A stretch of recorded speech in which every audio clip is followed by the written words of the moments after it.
Comment ils vont ceux-là? Ça va ou quoi là? Je me demandais putain mais qu'est-ce que je vais parler dans cette vidéo? Et je me suis dit tout le monde aime la musique. Ok, tout le monde aime le rap américain. Ça c'est un fax. Mais qu'est-ce que tout le monde adore même sans aimer la musique? C'est les embrouilles. Les blabla, les messes basses, les couteaux dans le dos et tout ça.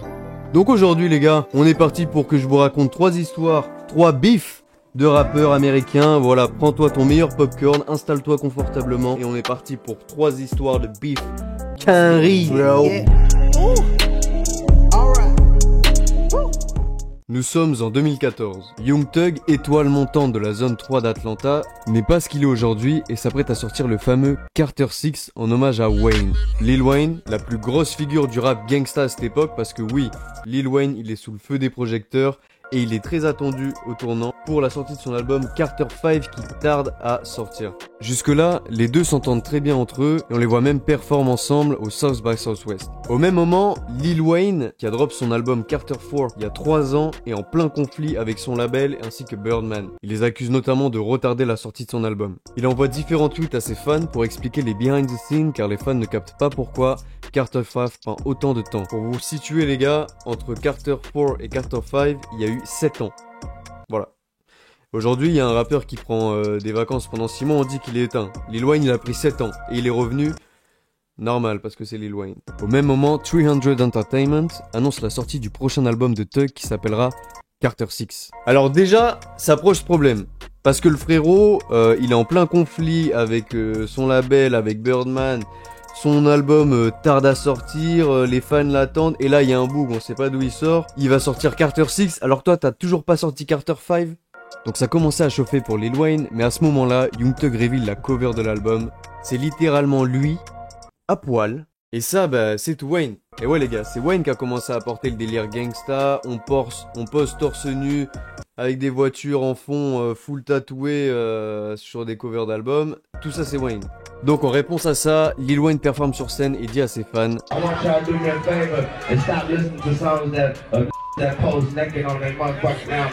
Quelques jours plus tard, Young Thug poste une vidéo sur Instagram. Big killer, young nigga, young fucking money, fuck you, I kill you. En fait ça, on n'est pas sûr de ce que ça signifie, mais on sait très bien à qui c'est adressé. Le 14 avril 2015, 3 jours avant la sortie de l'album, Young Thug change le titre pour passer de Carter 6 au fameux Barter 6. Il a fait ça suite à des rumeurs comme quoi Lil Wayne aurait été capable de poursuivre en justice pour le nom. Et le même jour, il sort une vidéo Instagram où il provoque Lil Wayne. Can't name the mixtape Carter 6 cause he f***ing trying to sue. Just like some hoes. Big old blood song going Barter 6. 3 jours plus tard, Barter 6 est out et on peut déjà entendre dans des morceaux tels que Can't Tell.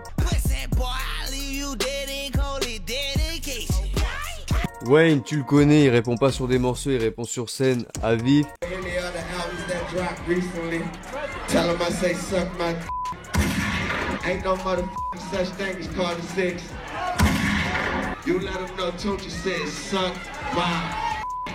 Et tout cela va mener à un événement inattendu. Le 26 avril 2015, Young Thug est en train de performer à Bâton Rouge, tandis que ses fans le huent, voilà, tout simplement.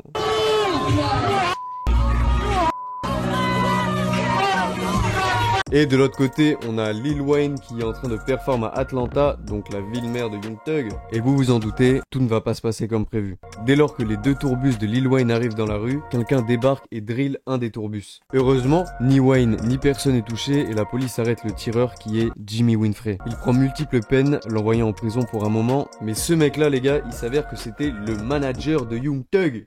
Les problèmes, tu vois, les problèmes. Donc Jimmy Winfrey, le shooter, dira à Wayne, "This is my city. Keep fucking around and I spread a bus." Et là, la dinguerie, c'est que d'après les infos qu'a eu la police sur le téléphone de Jimmy Winfrey, là, je sais pas quoi, lui et Thug ont échangé 8 appels en 12 minutes avant les faits. Bizarre, hein? Et on peut voir que Winfrey a appelé Birdman juste après et Birdman lui dit, "Come out, get your money."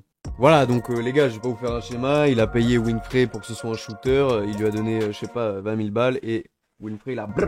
À ce moment-là, ni Birdman ni Thug n'est accusé par la police. Mais, un individu intéressant vient se mêler à l'histoire.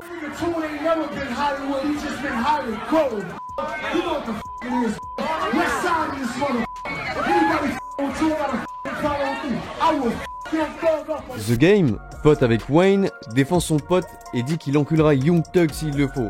Balek, hein. Vous commencez à capter, Thug répond avec See, you used to be a Crip, now you're a Blood. So I don't want no smoke with you. You got Bloods and Crips on your team. And you was a male stripper once before, so I don't want to fight you. I don't want no germs on you. And you know I'm in LA more than Arnold Schwarzenegger. And he the governor. Et The Game, il vient de se lever, il répond avec I just seen your little video, you paint your nails like a girl, you call your bae, and you keep around, gonna drive by that nail shop and light that motherfucker up. Après le tourbus, les choses se calment un peu pendant quelques mois jusqu'à ce que Young Thug revienne et ouvre sa bouche en disant « Je drop une mixtape de plus avant de sortir l'album. Je vais probablement l'appeler Carter 5 car l'original Carter 5 n'est toujours pas sorti. Je sais pas ce que c'est Trou du cul branle, mais je vais le sortir pour eux. » Et oui, Carter 5 n'est toujours pas sorti. Et après c'est dire, on pense que ça va alimenter le bif et que ça va refaire partir Wayne. Mais non. Wayne s'exprime en interview en disant I'm naming my album such and such because of props and because I'm such a fan, and that's a total different approach. Okay. You know, so I had to be just a monster for me to be like, I don't believe you. So if he says from the heart and we say that he's some kind of fan, then welcome and I love him. Hell, thanks, bro. You know what I mean? I appreciate everything about it if he's a fan. Voilà, en gros, Wayne explique qu'en fait, il n'y a rien, qu'il a capté que s'il voulait l'appeler Carter 6, c'était pas parce que c'était un fan, et que ça venait du cœur, et que c'était un bain, et qu'il n'y avait rien le sang, et blablabla, et blablabla. Et c'est là que le bif se calme enfin, les deux artistes se focus sur leur carrière. Young Thug plus que Lil Wayne, parce que Lil Wayne, c'est bon, il a assez donné. Mais la suite pour Thug, vous la connaissez peut-être. Arrestation de tout son label YSL pour la loi RICO. En gros, la loi RICO, c'est une affiliation de gang. Ça veut dire que si quelqu'un est chopé dans un gang, tout le gang peut tomber pour affiliation de gang. Et c'est le fléau en Amérique. Tous nos rappeurs préférés se font balayer par la loi RICO. Et c'est dur, mais bon, c'est le jeu. Car ils soupçonnent YSL d'être notamment un gang. Et en vrai, bah ils ont pas tort. Mais on leur souhaite à tous de sortir de là au plus vite. Et surtout Young Thug, qu'on attend très très fort pour son prochain album. Sauf Gunna. Voilà, Gunna, il aurait pu rester en prison.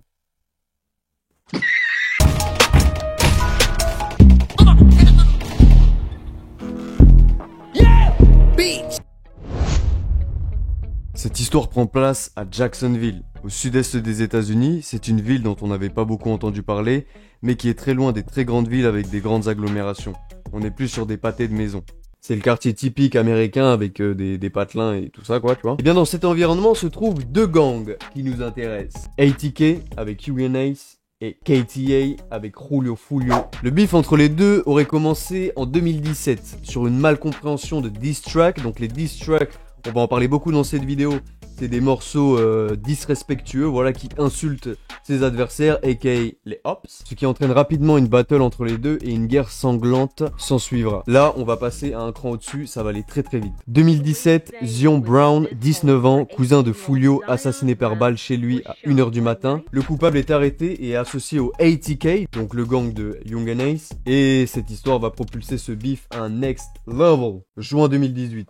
Un an plus tard, Young Ace fête son anniversaire avec deux amis à lui et son frère.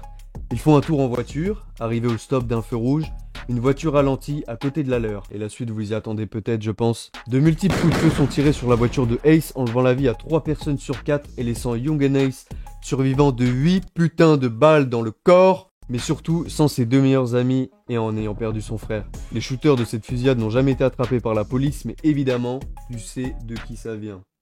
Mais il y a un problème à tout ça.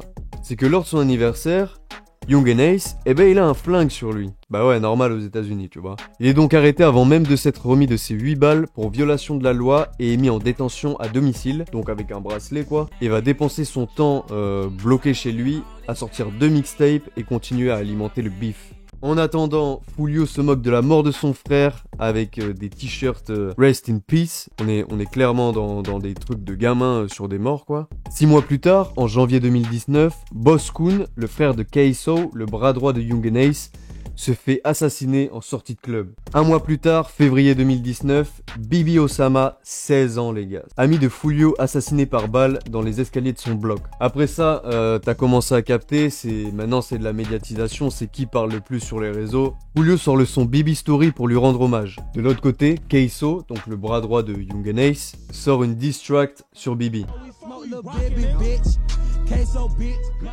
Ah mais tu connais, là c'est médiatique à ce moment-là. Ces deux clips ont fait des millions de vues et ont mis la lumière sur leur bif entre les ATK et les KTA. Maintenant, on rentre dans la fameuse course Body for Body. Body for Body, c'est un terme qu'on utilise pour compter le nombre de morts qu'on a de son côté. Par exemple, j'ai tué 2 mecs à toi, j'ai 2 bodies. T'as tué 3 mecs, t'as 3 bodies. Bref, la suite, tu t'en doutes.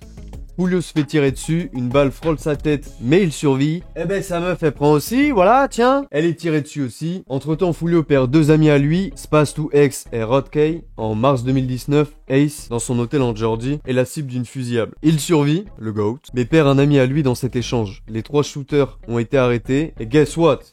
Bah ils sont de Jacksonville, bah ouais, tu commences à suivre. 15 janvier 2020, KTA Lil Buck, un membre du gang de Julio, est assassiné sur le parking d'un centre commercial d'une balle dans la tête. Après ça, ATK sort une mixtape avec les têtes de leur body sur la cover. Voilà, on est bien dans le buzz quoi. Et ce meurtre a été commis par Kaiso en réponse à la mort de son frère Booskoon qu'on avait parlé avant qui sortait de club. Résultat, Kaiso et son daron sont arrêtés pour ce meurtre. En fait, à ce moment-là, la médiatisation du beef met en lumière les deux artistes, Ace et Julio, mais ces deux derniers ne veulent pas laisser dissiper la fumée. Et en mars 2021, Ace, avec 3 amis à lui, Spinner Benz, Wappa with that Chopper et Fast Money Goons, sortent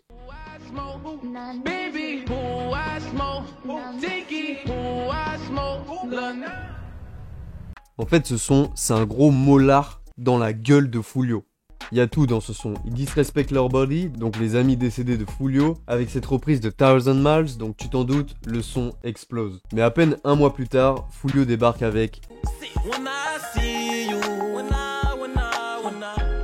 When I See You, aujourd'hui à 43 millions de vues, c'est une merde directement posée sur la tronche de Ace. Voilà. Dans ce clip, Julio tourne dans le cimetière où ont enterré les proches et le frère de Ace. Il verse du champagne sur ses hops, ils dansent sur leur tombe. C'est n'importe quoi. Après ça, on est 2 ans plus tard. Aucun mort des deux côtés en 2 ans. Young and Ace et Julio sont connus à l'international. Et on a l'impression qu'ils se consacrent plus sur leur carrière. Évidemment, avec le buzz, ils ont fait des interviews. On les voit apparaître dans des interviews où ils sous-entendent, je dis bien sous-entendre, que le beef entre les deux serait terminé et que maintenant ils se consacreraient pleinement sur leur carrière.